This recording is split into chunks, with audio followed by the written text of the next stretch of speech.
Hello everyone, how are you doing today? So today in this video I am going to show you how we can apply the heat map in the Excel. So here we have a data. In this we need to apply a heat map.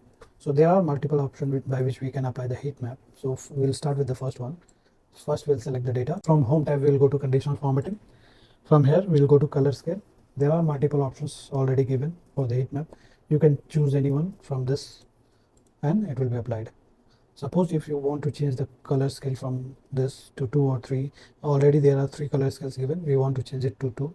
So we'll select the data, we go to conditional formatting again, then we'll go to manage rules. From this option we will double click on this color scale, and from here as you can see there are 3 midpoints given, minimum, midpoint and maximum. To change it we'll go to format style and we'll choose 2 color scale.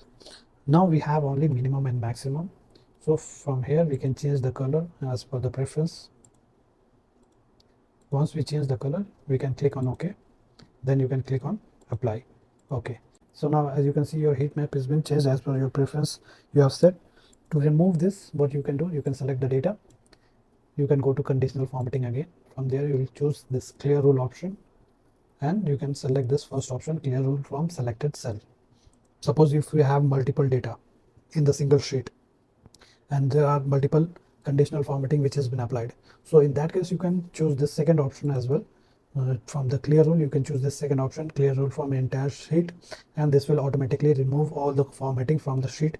Now for our other option, what we can do, we can select the data again, we go to conditional formatting, then we'll select new rules. From this we'll select this first option, format all cells, and from this option we can change it to 2 color scale or 3 color scale as per our need. We will keep on 2 color scale. So from here we will change the color as per our preference. We'll select this green, and for the highest value we'll go with the blue one, and we'll press on OK. So now as you can see our heat map has been created as per our preference. So this is how you can apply heat map in the Excel.